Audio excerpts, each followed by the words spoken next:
Cedric Golden, Austin American-Statesman, joins us on 365 Sports. Cedric, let's start with Quinn Ewers. What do you know or what has been said the latest on him? Hey, David. Sarkisian on Monday said that he's gone from week to week to day, which is a little cryptic. It didn't say that he's out for this week, but it's definitely trending toward him coming back sooner rather than later. The question is, will he be back at TCU? I think they're going to play the kid Malik Murphy because they believe they can beat TCU without Quinn Ewers. Now, I do say this, brother. These are the times when they can't afford to slip up. This is as good as they've been in a long time, and they really need not to run into that one game that gets them every year. They should be able to beat TCU without Quinn. That's what it says on paper.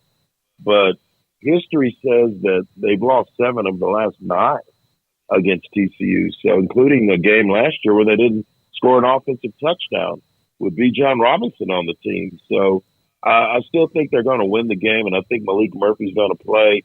But I could see Quinn Ewers coming back for the next game at Iowa State. Yeah, at this point, Cedric, it would feel to me like that would be rushing it for the sake of rushing it, and maybe have him dressed and ready, but starting him might be a little bit ridiculous because then sometimes, I know the Willis Reed tough guy, like, look what this guy's doing is great, but sometimes that can be more of a detriment than the emotional boost that it can be because he's hurt. He's not able to play at his full strength, and he can't do the things that you need him to do.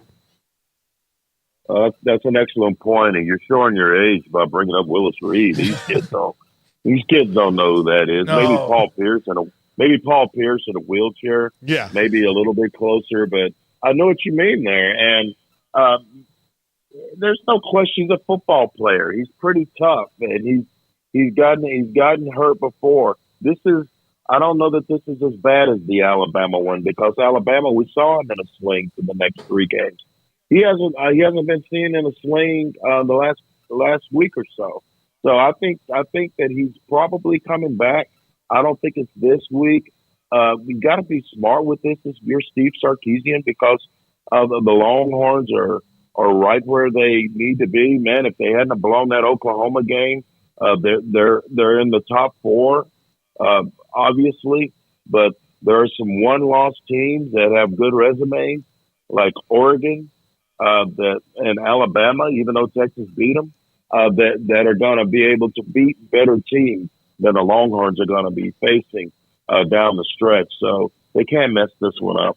Cedric, how did you feel like Malik Murphy performed in his time back there? He's a freshman. He played like a freshman. He flashed some really good arm talent. He made some really, really young mistakes. That happened to a first-year guy who hasn't played competitive football in a couple of years. So he's definitely got some upside. He hasn't even tried to run yet. I'm interested to see what he can do with his feet. I've seen his high school tapes. He ran pretty well. So on this particular team, the way it's made up, it's set up for him to be successful. He has a pretty good offensive line.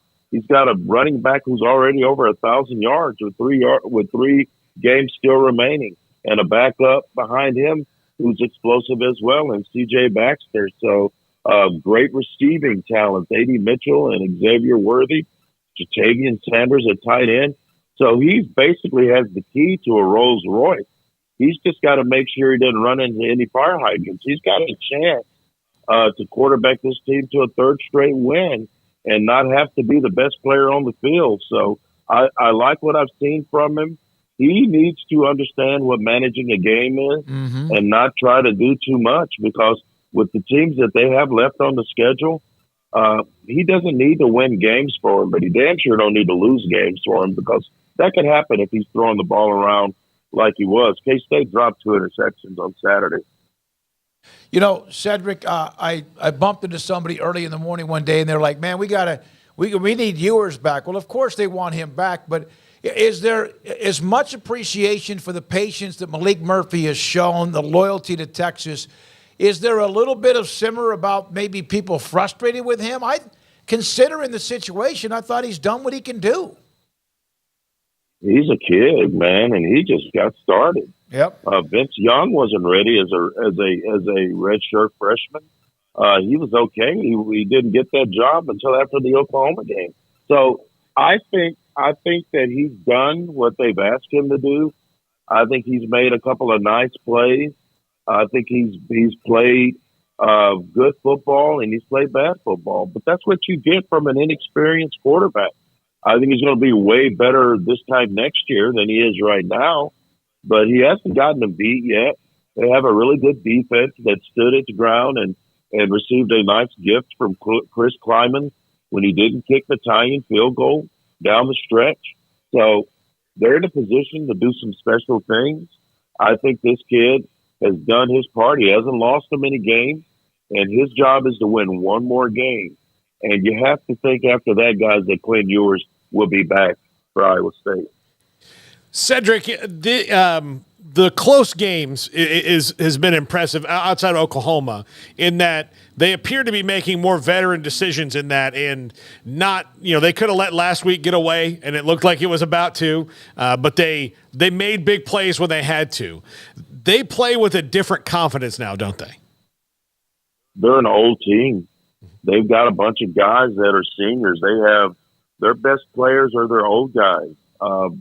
Jalen Ford is an old guy, and David Bend is an old guy.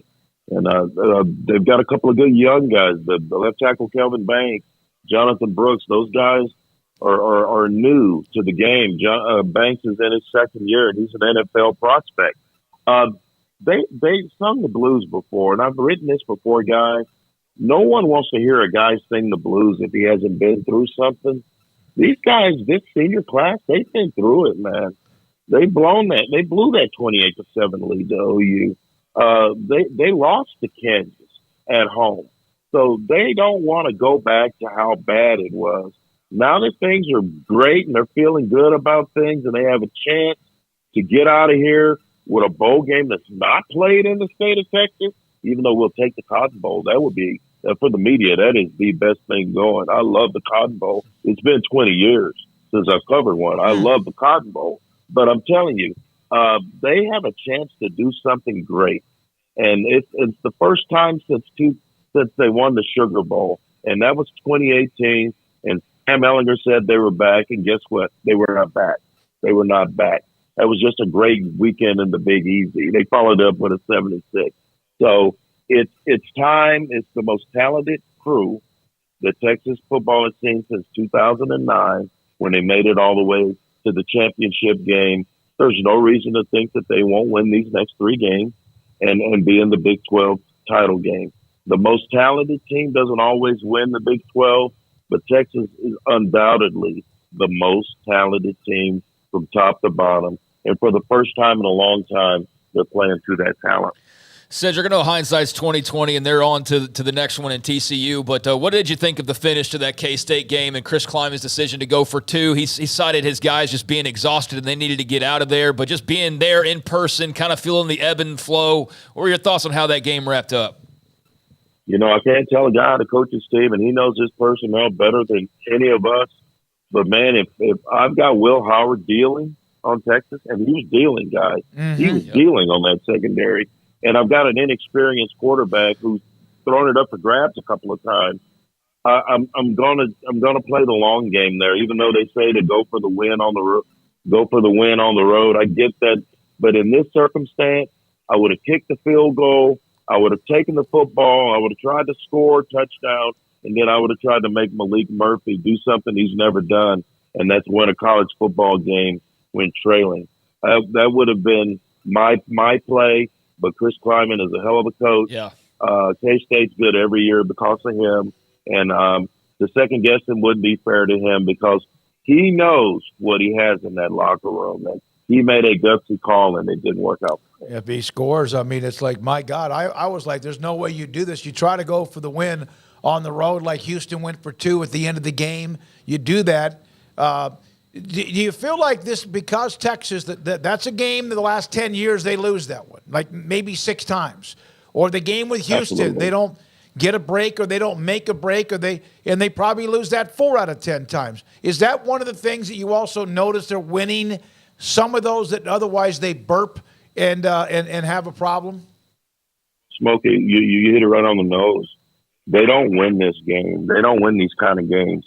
A couple of years ago, or even last year, when they were blowing 10-point leads, they have when they were in Houston after that game.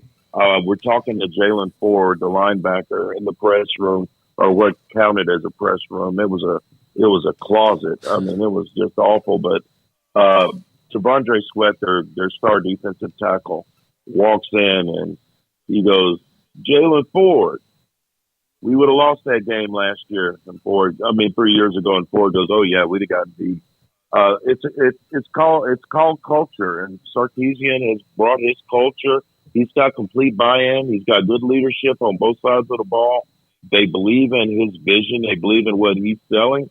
And when you have total belief in a locker room, you can win those kind of games.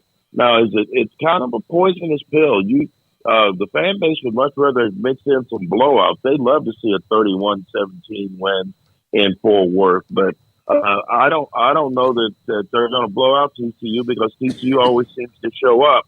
But the one thing I will say, last year Sarkisian lost them that game.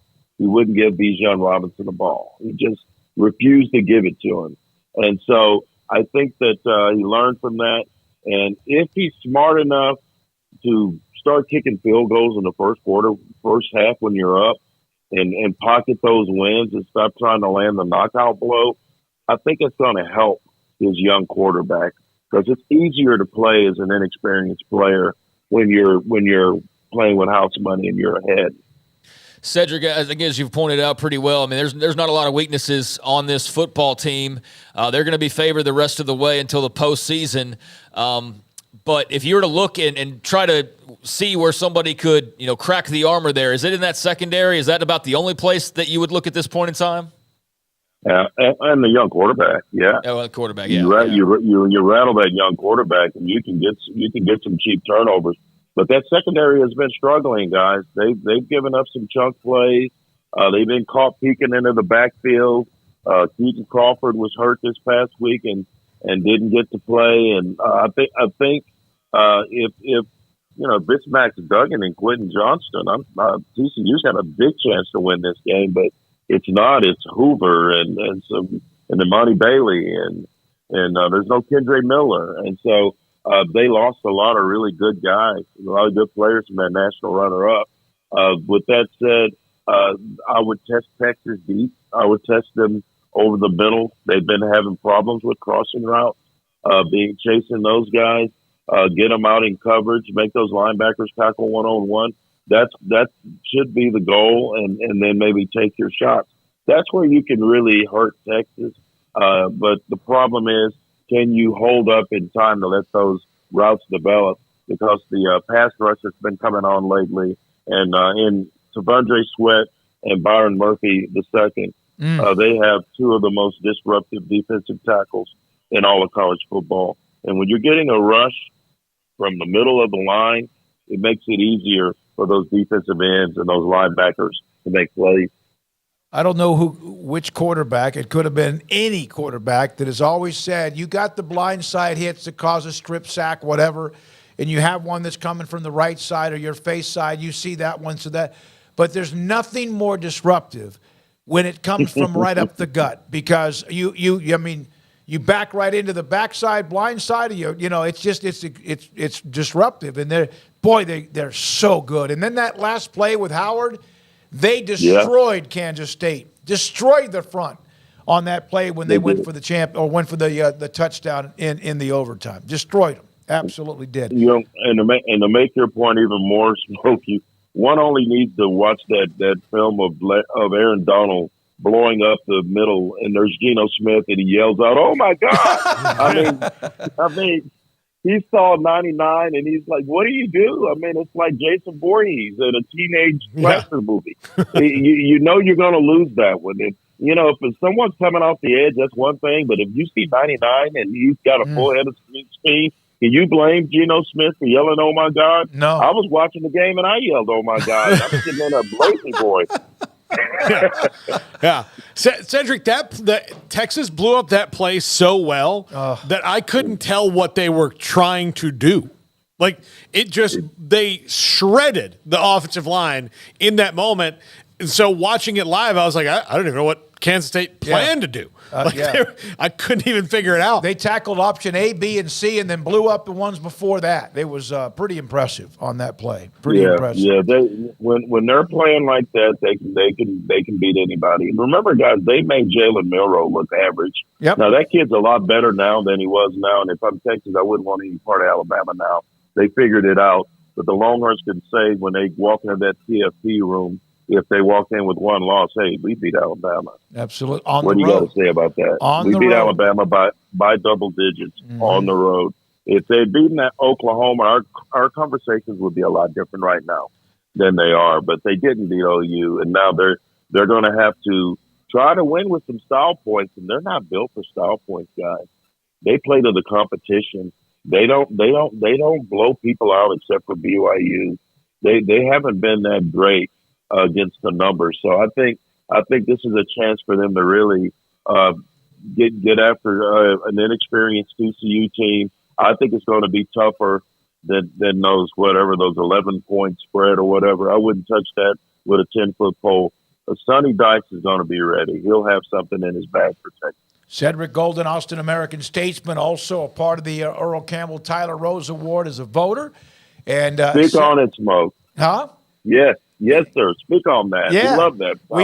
Jalen Milroe wins it this week. You just mentioned him and had himself a hell of a game in that win against LSU. Thank you so much, my friend. Appreciate your time.